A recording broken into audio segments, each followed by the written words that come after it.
Hey everyone, hope you are all well. Hope everyone's had a great week. So something which I've been doing a lot of work into at the moment is all about your subconscious mind. I'm reading a book at the moment called The Gamma Mindset. I'm about halfway through it, but I'm generally just looking at this topic a lot at the moment.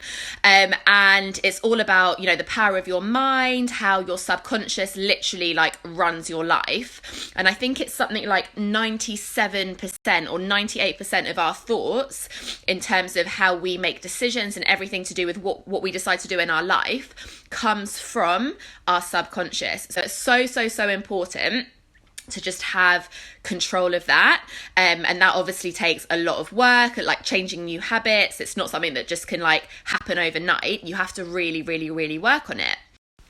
But what I want to talk about today is the power that your mindset has, and I'm going to touch on a little story about myself. So I, how many years ago? I think it's coming up to 7 years. I cannot believe it's been that long. About 7 years ago, I was diagnosed with what was called encephalitis. So it's basically an illness in your brain. I've made a full recovery now before anyone panics. But it's similar to meningitis, but different. Just Google it, encephalitis. Anyway, I was very unwell, very unwell. I was in a coma. There was one chance where I had 15% chance of surviving. It was really bad. And I remember, basically, it affected my memory. So the fact I remember this is I'm quite proud of myself. But it affected my memory. It affected how I did anything really. So I lost my speech. I lost particularly on one side of my body, my movement. I was very confused with a lot of things. Basically, my brain was affected massively. So after I was in hospital, so I was in a coma for, I think it was nearly 2 weeks. I don't actually remember. I think it was nearly 2 weeks. I was in a coma. I was, not with it at all. My long-term memory was actually great, but it was my short-term memory which was really bad. I remember, I think I remember everything now. But at the time, after it happened, basically, I had to go through a very long process of recovery.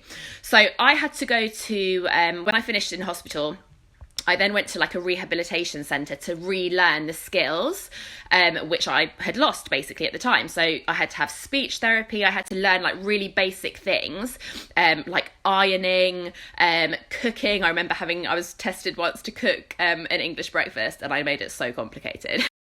I had to have gym lessons, to use all the machines, basically, and I was just getting really confused. So for example, if someone said to me, "What is that over there?" Say it was a clock, I might say it's a watch, okay? Or if someone pointed at a dishwasher, I might say it's a washing machine, that kind of thing. So things which looked the same, and I had that thought in my head and I knew what I wanted to say, but I couldn't, I was just saying the wrong thing, but something similar of association.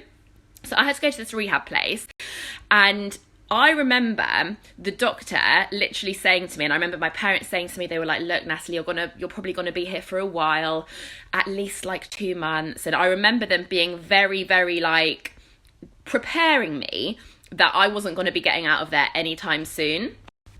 And I just remember being fuck that. I remember literally being I am not staying in this place. I am getting out of here, and I'm going to do what it takes to get out of here. That was the mindset that I had. I was there is no chance I'm staying in here longer than I have to. Anyway, cut a long story short, I was in there for 2 weeks, maybe just over 2 weeks, and that was it. And I was meant to be in there for months. It might have been 3 weeks. I don't remember, but it was a couple of weeks. And the reason I'm telling you this is because that was because of my mind. That was because I was I am not staying here. I am going to do what it takes to get out of here. I didn't even consciously do anything, but it was my subconscious, and I was so determined to just get the hell out of there that's what happened. Now, I could very easily have been, I feel so sorry for myself. This is so hard. Why is this happening to me? That, I could have very much had that mindset. And I can guarantee you, if I had that mindset, I would have been in there for months. I probably wouldn't have made a full recovery.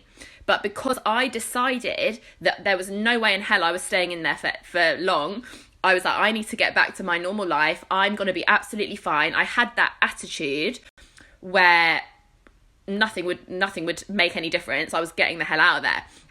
And that's what happened.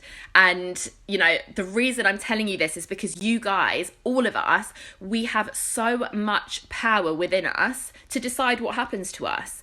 If you take an attitude which is negative, which is playing the victim, so many people do this. My makeup is literally like, I'm really hot. It's like melting on my face. If you have that victim mindset where everything's bad, everything's going wrong for you all the time, why me? Oh, typical me, that would happen to me. Obviously, you're going to attract much more crap into your life. That's just a fact. It's science. It's how the laws work. It's not woo-woo. It's not, oh my God, you're very spiritual and you're talking all about the universe. And like, no, it's not woo-woo. It is fact. And trust me, I have had many experiences in my life where I have been the evidence of that, okay? So you have to make the decision whether you're going to be positive, whether you're going to be negative, whether you're going to do whatever the hell it takes to make something happen, whether you're going to feel sorry for yourself, whether you're going to be the victim, whether you're going to be the hero, whatever it is up to you. And, you know, there's so many other stories which you'll hear of, which you can read about. People with illnesses, like so many situations where you get told one thing, and if you decide that that's not going to happen and you're going to make a change and something different is going to happen, the result's going to be different to what you've been told, you can make that happen, but you have to decide that, okay? It is the power of your own mind. So I just wanted to share that little story with you, because, you know, I come across so many people on a pretty much daily basis who I talk to, you know, whether they're friends, whether they're family friends, colleagues, like whatever. And if you are somebody who has done research on this and who has looked into the way that your mind works and how important it is the way you speak, because the minute you say something, you're attracting that into your life. So if you're sitting there and you're worried about something and you're talking to somebody, and you're saying, oh my God, what if this happens? What if that happens? And sometimes you're joking about it and you're like, oh my God, could you imagine if, oh my God, like, blah, blah, blah. You have to really watch what you're saying, because the minute you say it, it will go into your subconscious mind and that is going to run your life. Like, we have no control over whether something goes into our subconscious or not. So even if you said something, which maybe you're thinking, oh, it's only a joke, you've still said that and you've still put that out there. And I can almost guarantee that what you've said will manifest into your life, whether it's now, whether it's in a couple of years or whatever. So you really have to watch what you say, and just be aware. Mind your mind. That's like one of my favorite quotes. Mind your mind, because your mind is literally like the most powerful thing. So I hope you enjoyed my story. Maybe you've learned something about me which you didn't know before. If you have any questions, let me know.